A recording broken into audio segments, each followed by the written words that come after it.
Chicas y chicos de Miguel Hernández, tercer año, bienvenidas y bienvenidos a una nueva clase de historia.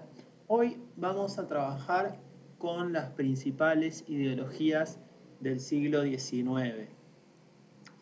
Como venimos viendo en historia, el siglo XIX fue caracterizado por muchos cambios y por cambios profundos que de algún modo planteaban una nueva sociedad, ¿sí?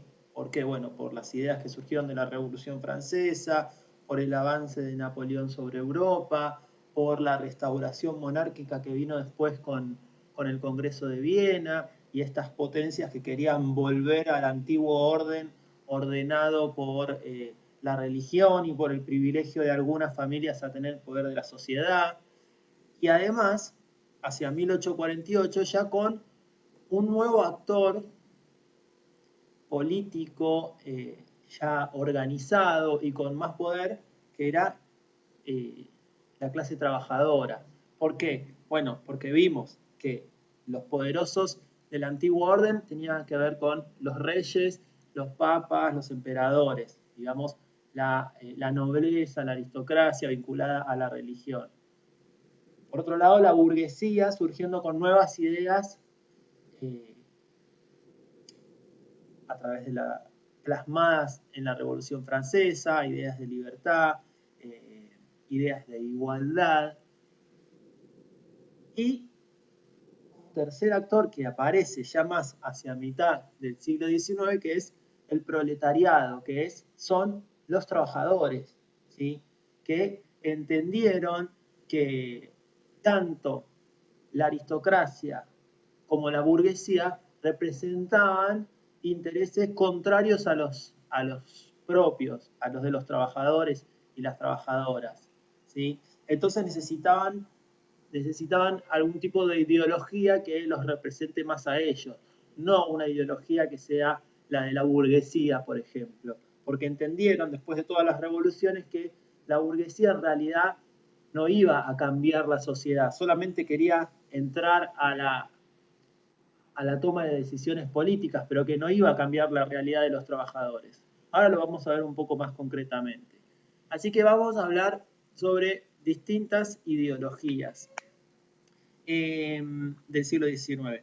Por un lado empezamos con los nacionalismos. Algo vimos la clase pasada, pero hoy lo vamos a ver puntualmente cada una de las distintas ideologías. El nacionalismo. Nacionalismo tenía que ver, ustedes saben que en Europa del siglo XIX existían grandes imperios, ¿sí?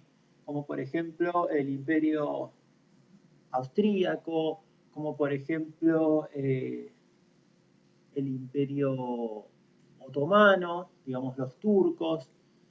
Entonces esos imperios avanzaban sobre distintos pueblos, ¿sí?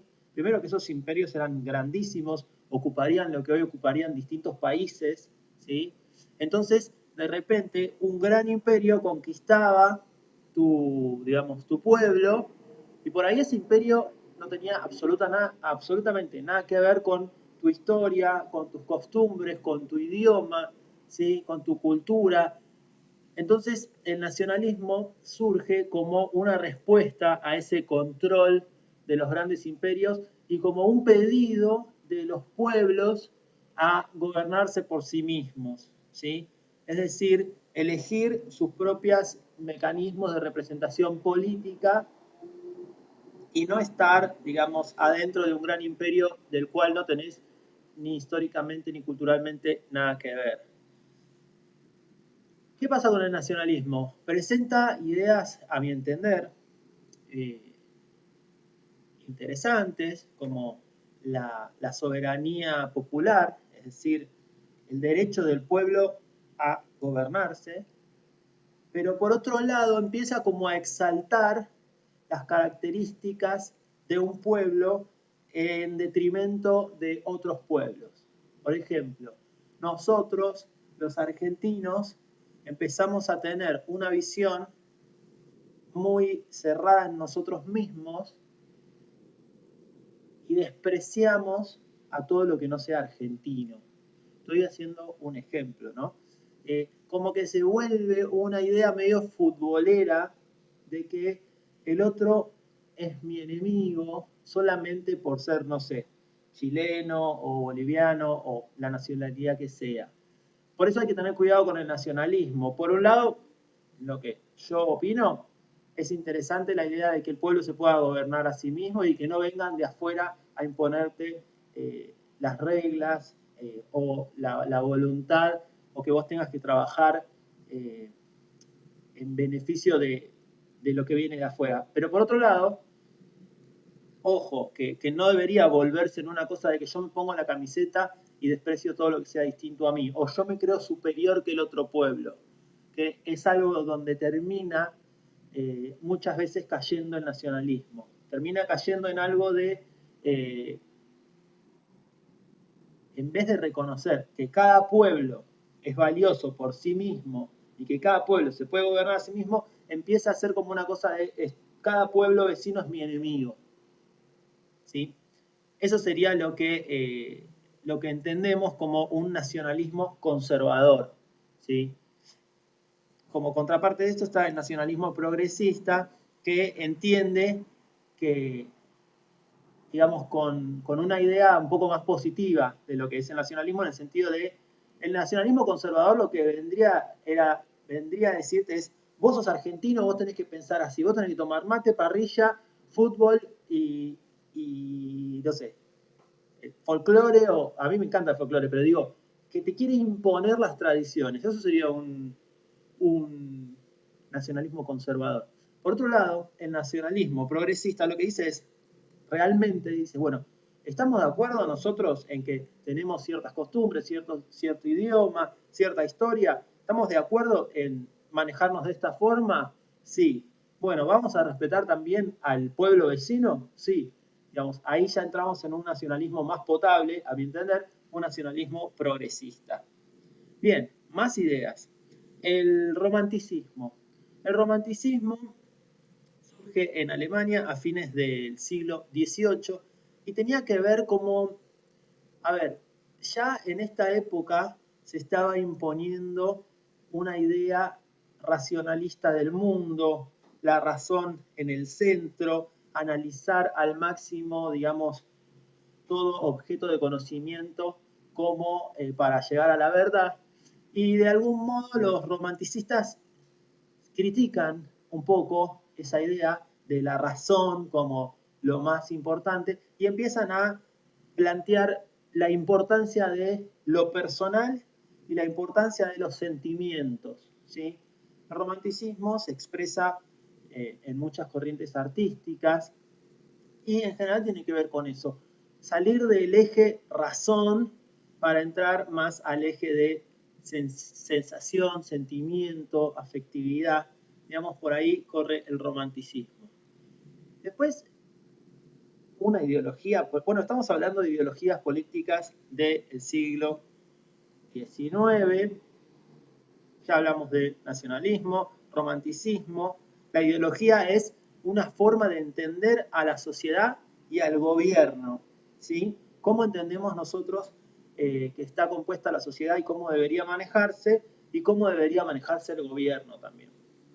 Eso es una ideología. Bueno, una de las principales del siglo XIX justamente es el liberalismo, y el liberalismo, como ustedes ya pueden saber por las clases que venimos teniendo sobre Revolución Francesa y la burguesía, es justamente la ideología que representa los intereses de la burguesía, ¿sí? Que pone por delante del Estado a la persona individual. ¿Sí? Los individuos tienen determinadas libertades que el Estado debe garantizar y el Estado no puede entrometerse, por ejemplo, en los negocios que quiera hacer una persona, el Estado no puede censurar a una persona porque diga algo, ¿sí? El liberalismo claramente tiene muchos puntos atractivos, sobre todo desde el discurso, ¿sí? Porque en general garantiza derechos a la mayoría de la población. El problema con el liberalismo es que de todas las libertades que destaca, la que más defiende es la libertad de hacer negocios, ¿sí? Entonces, mientras vos me dejes a mí hacer todos los negocios que yo quiera hacer, comerciales, bancarios, porque estamos hablando de una ideología que representa a la burguesía, mientras vos me dejes hacer eso, estamos bien. Ahora, si en esos negocios que yo hago estoy explotando a otras personas, si en esos negocios que yo hago no les estoy reconociendo su trabajo como debería, eh, estoy generando desigualdad en la sociedad, no te metas. No te metas porque el Estado, la economía va a resolver esos problemas. Que, mirá, si pensamos que el capitalismo, no sé, existe hace más de 200 años, todavía estamos esperando que resuelva el mercado los problemas de desigualdad que se generan. Así que por ahí deberíamos resolverlo de otra forma, que ahora lo vamos a ver con otras ideologías. Bien, entonces el liberalismo tiene que ver con las ideas que surgieron de la Revolución Francesa, ¿sí? Son ideas que representan principalmente a la burguesía. Y ahora vamos a dejarlo por acá y en un toque vamos a hablar sobre algunas ideas concretamente económicas del liberalismo. Por otro lado, otra ideología del siglo XIX es la ideología más antigua, ¿sí? La ideología que representa a los sectores religiosos, que representa a la nobleza, a aquellos que gobernaban por derecho divino, y estamos hablando del conservadurismo, ¿sí? Los conservadores justamente son los que quieren conservar el antiguo régimen, no cambiar ni al liberalismo, ni al nacionalismo, ¿sí? Sino dejar las cosas como estaban. Eh, Parece un poco, para el siglo XIX ya parece un poco vieja esta ideología, por eso algunos conservadores lo que hacían era incorporar algunas ideas liberales para, de algún modo, maquillar un poco esta idea tan antigua de decir que alguien puede gobernar por derecho divino o que fue elegido por Dios para gobernar, ¿sí? Pero en general el conservadurismo tiene que ver con querer conservar las costumbres existentes y no cambiar la sociedad, conservar el sistema social que estuvo hasta ese momento. Eh, bueno, chicos y chicas, ustedes ya lo hemos mencionado, pero lo menciono de vuelta, la revolución industrial, ¿sí? Que comienza en 1750, segunda mitad del siglo XVIII, impacta demasiado en las ideologías, cambia demasiado el mundo, ¿sí? ¿Por qué? Porque ahora se podía producir mucho más, porque ahora se podían hacer negocios a una escala muchísimo más grande, porque los países centrales, principalmente de Europa, como por ejemplo Inglaterra, salían a buscar nuevos territorios que le brinden materias primas para su industria y nuevos mercados, ¿sí? Entonces esto cambia todo, esto surge nuevas clases sociales, entonces eh, influye mucho la revolución industrial en las ideas políticas y económicas. Les dije que íbamos a hablar un poquito más del pensamiento económico liberal. Uno de los padres de la ideología liberal en el plano económico se llamó Adam Smith, ¿sí? Eh, un economista escocés que planteaba que la riqueza de las naciones dependía de que cada uno se ocupe individualmente de sus propios negocios y de sus propios intereses. Y que de ese modo, cuando salíamos al mercado a comprar y a vender, se iba a regular y iba a encontrar un punto justo de la economía en el cual se beneficie toda la sociedad. Cuando dice que el Estado se regula solo, lo que está diciendo también es que, cuando dice que el mercado se regula solo, lo que está diciendo Adam Smith es que el Estado no se meta, ¿sí? Que la economía se maneja sola y que se equilibre a través del precio de la oferta y la demanda, ¿sí? Del juego libre de la oferta y la demanda. Por ejemplo, ¿cuánto va a salir un determinado producto? Bueno, ese determinado producto se va a determinar por el libre juego de la oferta y la demanda. ¿Cómo es?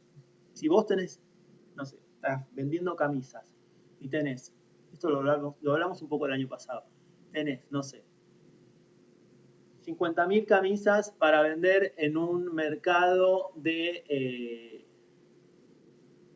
30.000 personas. Bueno, tenés más camisas que compradores, ¿sí? Con lo cual, por ahí las tengas que hacer alguna promoción, por ahí tengas que bajar el precio.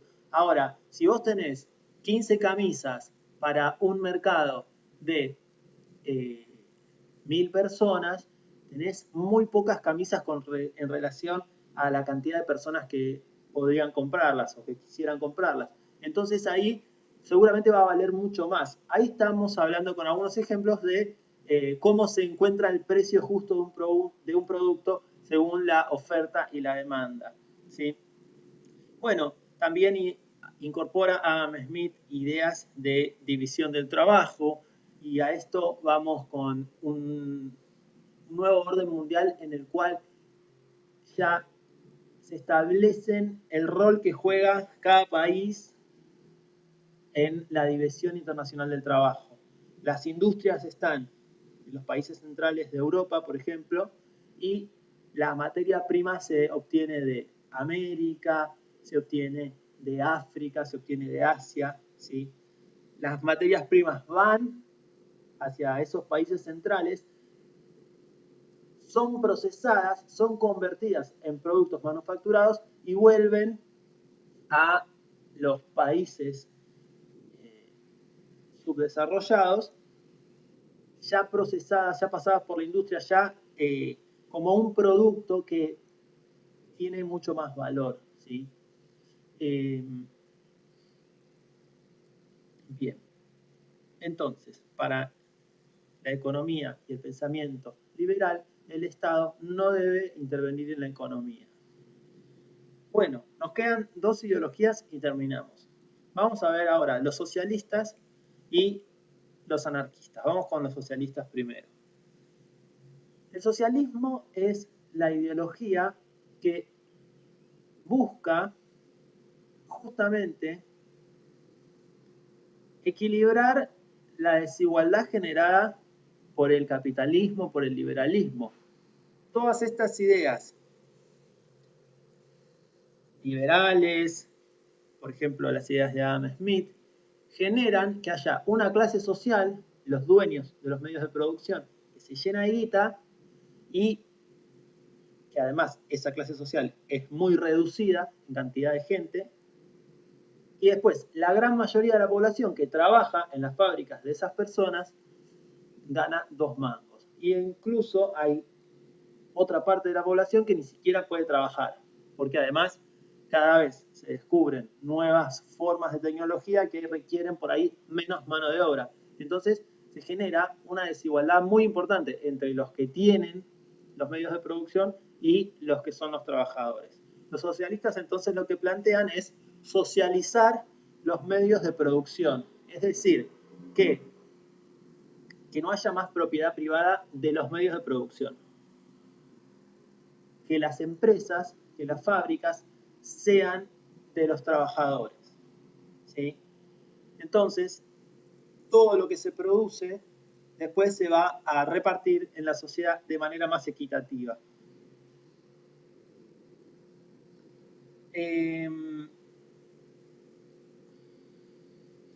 Este sistema implica obviamente una visión más solidaria, menos individualista, más comunitaria, más social, y algunos la criticaron e incluso la siguen criticando como utópica. Algo utópico es algo como imposible de realizar.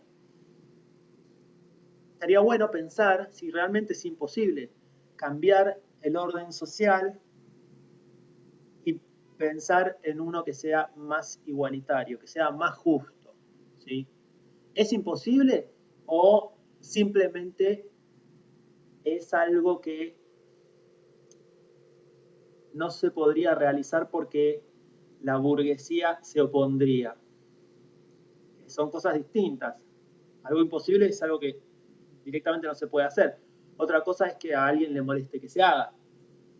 Bueno, el pensamiento de Marx y Engels, que son como los padres del socialismo, del comunismo, de estas ideas de la socialización de los medios de producción, dicen que la burguesía no va a renunciar a sus privilegios voluntariamente, que tiene que ser a través de una revolución. Y la revolución, como fue la Revolución Francesa, para implicar, para de alguna manera poner sobre la mesa la ideología liberal, la vimos en las primeras clases del año. Fue violenta, tuvo guerras, murió un montón de gente, se guillotinaron un montón de gente en el terror jacobino. Digamos que se impuso, esa ideología liberal se impuso a sangre y fuego. Entonces, los marxistas, los socialistas, dicen, bueno, esta ideología social, comunitaria, se tiene que imponer también a sangre y fuego, porque no van a renunciar a sus privilegios la gente de clase alta, la gente de la burguesía. Bien, vamos con la última, vamos con el anarquismo, que es una ideología que es un poco olvidada, es un poco realmente se caracteriza como utópica también en el sentido de que es difícil que se pueda llegar a cabo, porque dice que no hay ninguna persona tiene que tener poder sobre otra. Es decir, que no exista el Estado, ¿sí? Que no exista alguien que tiene autoridad sobre vos. Cada persona se regula a sí misma por sus principios y por su libertad, ¿sí? Eh, Obviamente que también es una ideología que critica al capitalismo y a las desigualdades generadas, pero no solo eso, sino que va, porque el socialismo también critica al capitalismo, pero no dice que desaparezca el Estado, dice que haya un Estado fuerte que sea de los trabajadores. Acá los anarquistas dicen que no haya ningún Estado, que cada uno se regule por sí mismo. Bueno, es un poco utópica, según mi entender, pero tiene algunas cosas interesantes como, digamos, las utopías a veces también nos ayudan a pensar y avanzar dentro de lo posible, ¿sí? Como un horizonte hacia el cual dirigirnos. Así que también tiene algunas ideas interesantes. Chicos y chicas, se me está haciendo re largo, les voy a dejar una consigna que tiene que ver con que ustedes, con sus palabras y con lo que hayan aprendido de esta clase o de las clases que venimos trabajando, planteen en los comentarios cuál es su ideología. Eh, Pueden tomar cuestiones de las distintas ideologías que presentamos en esta clase, pueden sumar ideologías que no hayan sido mencionadas hoy, pero me gustaría que ustedes expresen eso. Doy un ejemplo para que, para que vean que yo también me voy a comprometer con la actividad y voy a decir cuál es mi ideología, que no está mencionada en esta clase, pero sí hay varios temas que se mencionaron que forman parte de lo que pienso yo y de lo que es mi ideología. Yo, por ejemplo, ubicado como una persona del siglo XXI, soy en Argentina, soy peronista, ¿sí? Que el peronismo plantea una tercera posición en cuanto a lo que sería el capitalismo y el socialismo, ¿sí? Algo en el medio. El peronismo no dice que la propiedad de los medios de producción tiene que ser de los trabajadores. Dice que los trabajadores y los empresarios, el proletariado y la burguesía, se tienen que sentar con un tercer actor, que puede ser el Estado, se tienen que sentar a negociar, se tienen que sentar a discutir y tienen que llegar a un acuerdo en el cual el capitalista gane algo, ¿sí? Seguramente mucho más de lo que ganan los trabajadores, pero los trabajadores tienen que tener ciertos derechos garantizados, ¿sí? El capitalista no puede hacer cualquier cosa para ganar dinero. O sea que este tipo de ideología plantea una intervención del Estado en la economía pero no una intervención para cambiar de manos los medios de producción, sino una intervención que ayude a conciliar los distintos intereses. Una riqueza de la sociedad que esté un poco más equilibrada, ¿sí? Que no haya tanto concentración de capital en una sola clase, sino que, bueno, ustedes van a seguir siendo millonarios, pero hay que repartir un poco más, ¿sí? Hay que repartir un poco más, y si los hijos de la gente rica van a una escuela privada con todos los recursos, bueno, nosotros tenemos que poder garantizar escuelas públicas gratis para los hijos de los trabajadores para que tengan las mismas condiciones que tienen los chicos, las chicas, los hijos de los ricos, ¿sí? Es decir que, bueno, el Estado intervenga en la economía en función de garantizar los derechos para la población. Bueno, yo lo hice un poco largo. Ustedes si quieren hagan un poco más corto, pero digan, ¿cuál es su ideología? Y cuéntemelo en los comentarios de este video. En cuanto a lo que estuvimos trabajando, cuanto más incluyan, mejor. Chicos y chicas, eso fue todo por hoy. Nos vemos en la próxima clase. Les mando un beso muy grande.